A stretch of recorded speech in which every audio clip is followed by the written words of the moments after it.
Hi. So I am continuing the lesson series, and we are continuing to talk about tuning. This is actually the second video about tuning. The first one was how to tune your guitar using a digital tuner.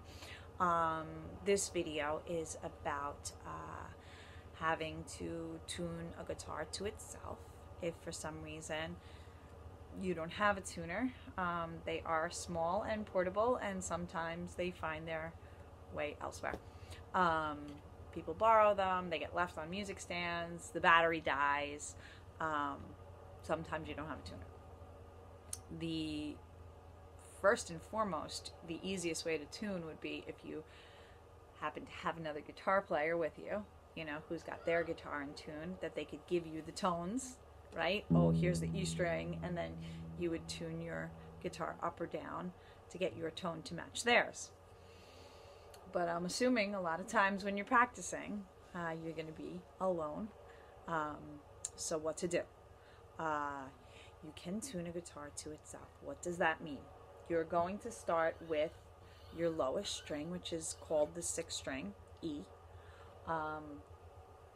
More than likely, you're going to have to kind of just trust that your guitar is within the ballpark of tuning, right? You can't use this type of tuning on a guitar that's completely out of tune, right? This would be more for, you generally keep your guitar in tune, but for one day you couldn't find your tuner, right? You wouldn't want to pick up a guitar that you haven't picked up in a year or two, or you took it out the attic. You're going to want to get a tuner, or you're going to want to go online to get the tones to tune to. But again, if that's not the case, let's keep going. You're going to use your E string, because more than likely you're not going to remember that low E string tone, right? Hopefully you're going to start to remember the ballpark of the tone, right? Most people, most musicians have what's called relative pitch. It means that they're able to discern pitches in a context, right? So if we play an E chord, it's like saying a word, right? Or a sentence, and all the words make sense together, right? But so for that E, you're not necessarily going to have that tone in your head, but hopefully, if your guitar is usually in tune, tuning to itself, you may be a half step off, but you're going to be able to play. That's the point, right? So, here we go. The strings are even note names apart. So between the sixth string and the fifth string, there are 4 note names between E and A. Now, I reviewed it in another video, but here we go. E, A, D, G, B, E. So the bottom 4 strings all have the same pattern. E to A. E, F, G, A. Then A to D. A, B, C, D. D to G.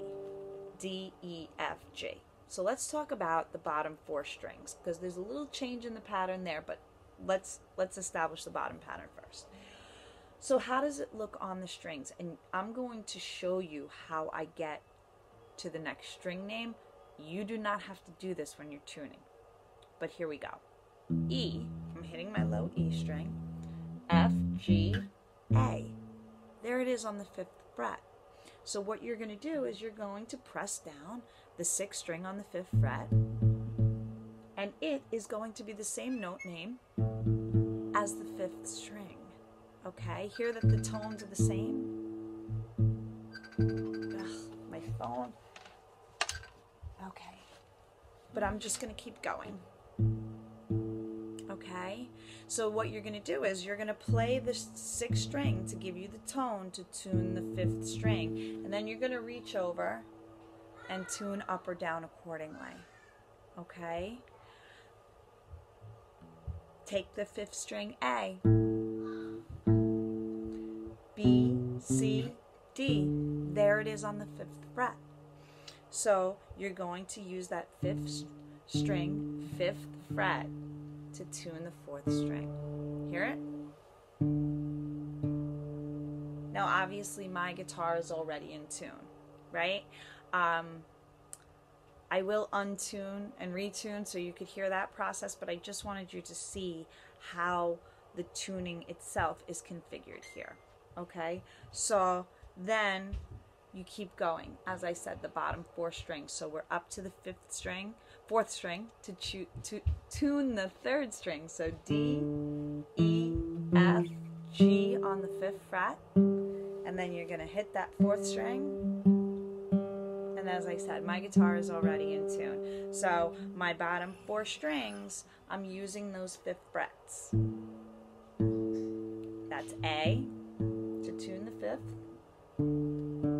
D to tune the 4th, and then G to tune the 3rd string. And here's where a little change comes in. Between the G string, which is string number 3, and string number 2, there's only 3 note names: G, A, B. So instead of using the 5th fret on the 3rd string, you're going to use the 4th. So that's the only change in this pattern. I'll show you. The next string goes back to that 5th fret. But G, A, B. Whoop. G, A, B. There it is, the 4th string. And you would tune, 4th fret, sorry. You would tune the 2nd string. Yeah, that's a little bit out. So you know what? Why don't I use this string? I'll detune it so you could hear. Let me tune it. So now I made the note flat. And I'll bring it back up.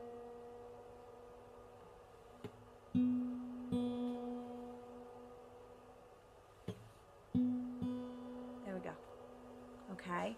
Then between the 2nd string and the 1st string, it goes back to the original pattern because we're back to B and E. B, C, D, E. So we're back to using that 5th fret. B, C, D, E. There we go. Now you would want to hopefully hit a chord at the end so you could kind of make sure or fine tune if you needed to. But that is the premise of tuning a guitar to itself.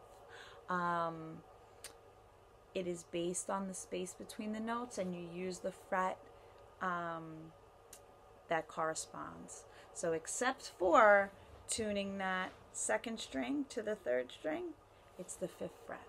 That's where your next string name is, with the exception of the G to B string, which is the 4th fret. So I'm going to listen back to this because it's a little bit of a difficult concept to understand, kind of how the strings relate to each other. I'm trying not to use too many musical terms. It's the space between the notes is called intervals, right? And that's what we're doing. That's what we're using. But I'll talk more about them later. So give this a try. Hopefully you're able to kind of see how the strings fit together. And in the meantime, make sure to have your tuner available too and ready to go. Till next time, stay safe.